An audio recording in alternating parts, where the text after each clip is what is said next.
Hey, thanks for tuning back in. And today I think we're going to install some lights. So I still have 3 lights that I need to put on this upper cabinet and one on the wardrobe cabinet on the back side here, and get those installed and working. So these are the lights that I will be using. They are from eTrailer.com, and they've only got one little diode and red and black wire. So let me show you, talk you through the steps that I'm going to take to get these installed, and then I'm going to have to make a run to the hardware store, get a couple of little connectors and probably a handful of wire, and we'll begin getting this installed. So we're going to be installing the lights on the ends of the cabinet here, and be mounted somewhat like that. And on the inside, because it's very thin plywood here that we're using, 1/4 inch, I'm going to make a backer block, which will probably be about a 1/2 inch wider in diameter on each side than the base.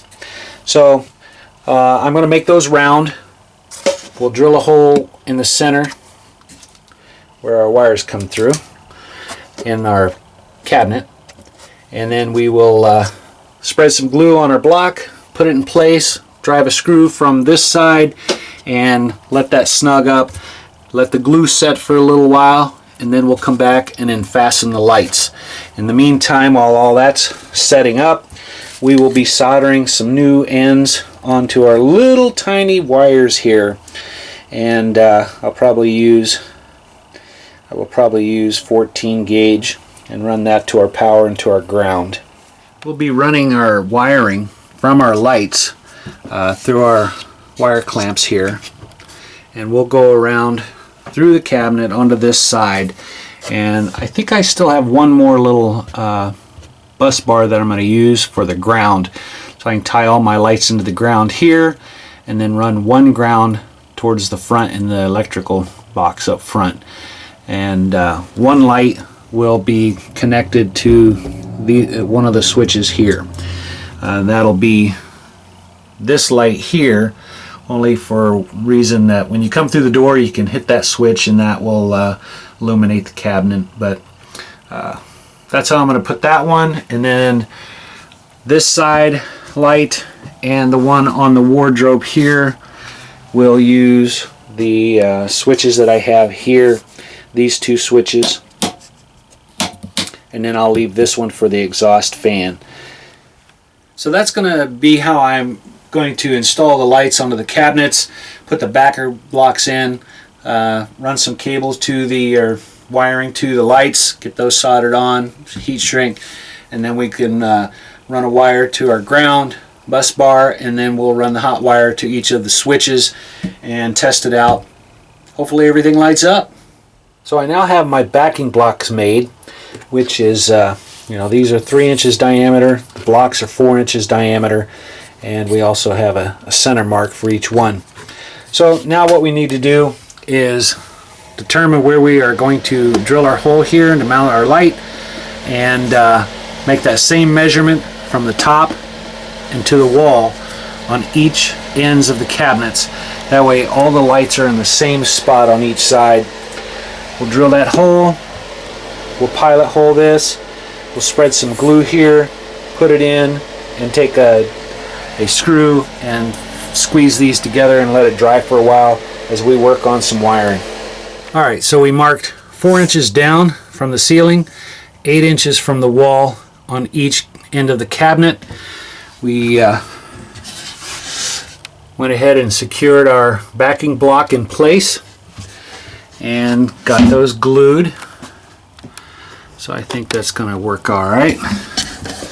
We'll give that glue some time to set up before we drill our hole for our wiring and mount our lights.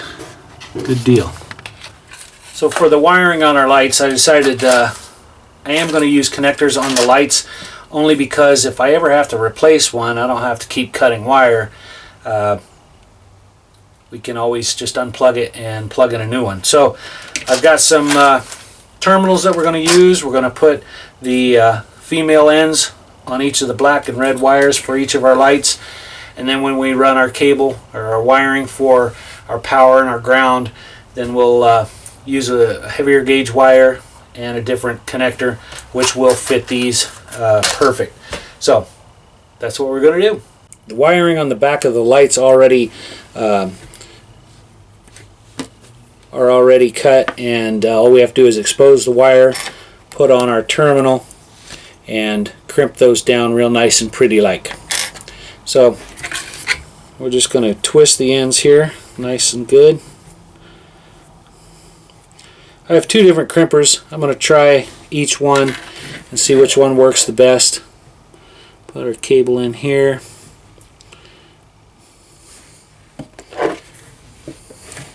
Make sure which end is up.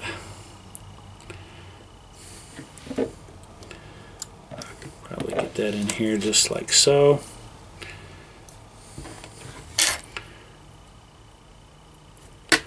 And crimp.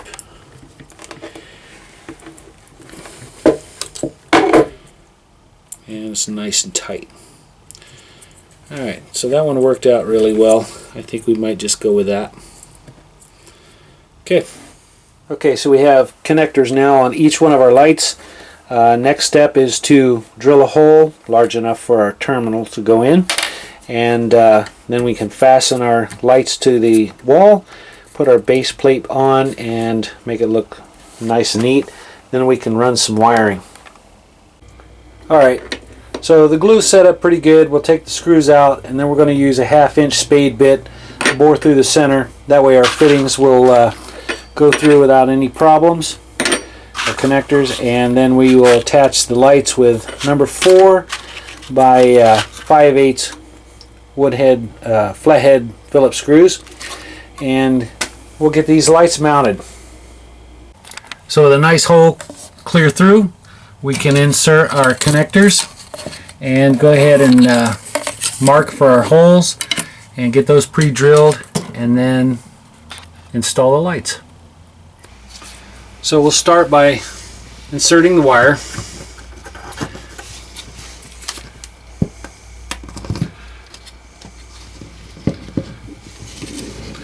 Turning our light in the direction that we want it to face.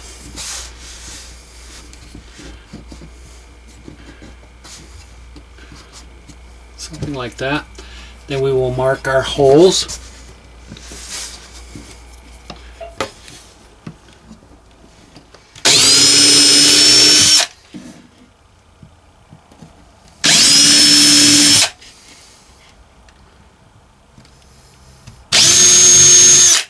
We're only going in probably about 1/8 of an inch, and one by one we will insert the screw and tighten down.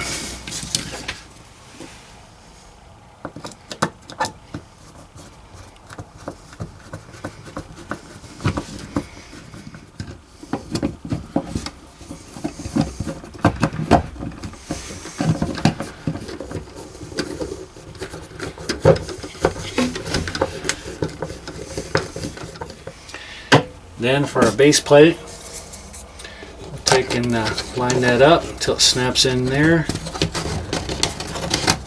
and then rotate it. There we go, just like so. And then our light is installed. Now we just have to run the wiring. Alright, so this is somewhat of a shot of the lights installed, and the angle that we're going to be going for. It's probably right down on this side here, so if I'm laying in bed and I want to read, I've got light. For this side over here, if I'm sitting at the table working on some computer stuff and I don't want these lights overhead, then I've got this nice little light above my head here.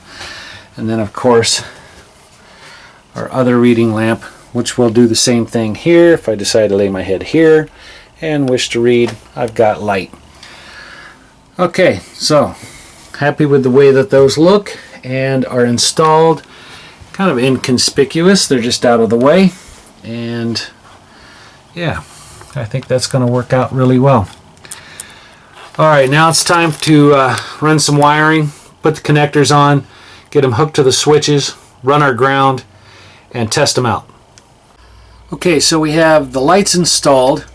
We added the connectors to all the lights and run our wiring around to our switches. And so we're looking pretty good. It's hard to see in here, but same thing. We've got our backer plates. They're glued onto the wall. Lights are fastened to it. Punched a hole, run our wires through, add our connectors, and hooked up our positive and negative. So we've got ground and we've got wiring. So now what I'm going to do is go through and clean up my mess, get everything vacuumed up, put everything away, and then we can give it a test. So all in all, this has been a pretty productive day. We've got a lot done. We got the lights installed, got our wiring run, everything hooked up to the switches, and the sun's going down. I'll pretty soon close up the curtains. It'll be nice and dark in here, and we can try out the lights. And I'm kind of anxious to see what they look like. I checked all the continuity and the voltage and everything to make sure that we had power to the units, and everything seems to be hooked up right. So we will give it a test, see what these lights look like in here, and yeah, one more task off the list. So we only have 4 or 5 more to go, and then we're camping. So with that, I will wait till the sun goes down, close up the curtains, we'll turn on the lights, give it a test, and then talk about our next task, and we'll call that a wrap. Alright, the sun is down, the curtains are closed. Now we can test out our lights. 1, to make sure that they work, and 2, to see what they look like. Yeah, let's do it. So the first test is to make sure that they actually come on. Yes, that one works. And then we have a couple of lights over here.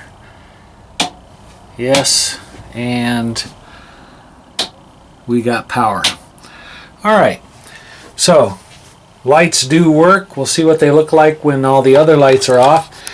The LED puck lights that I'm using have a warm light. So it's kind of they're not bright white and they're not a yellow, but it's just a warm light. These lights are more of a white light, somewhat like the fluorescent lights. So we'll kill all the lights, and then we'll turn on the little reading lamps.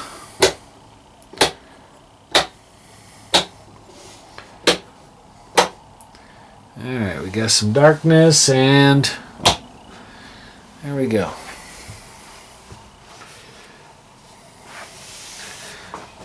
So it probably looks a little brighter in the camera than it is here. It's just a very soft glow, almost like a night light.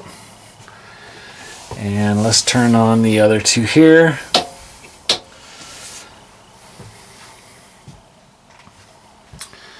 Yeah.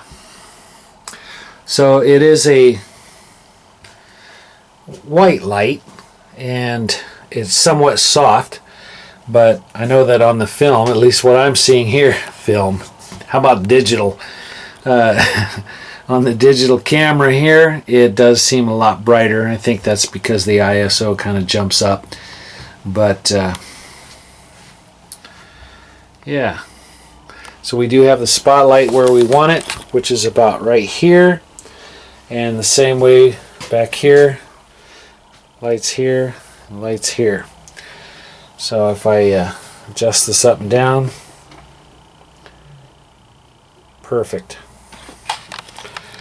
So now we have 3 more lights added to our collection, and it does soften it up in here a little bit.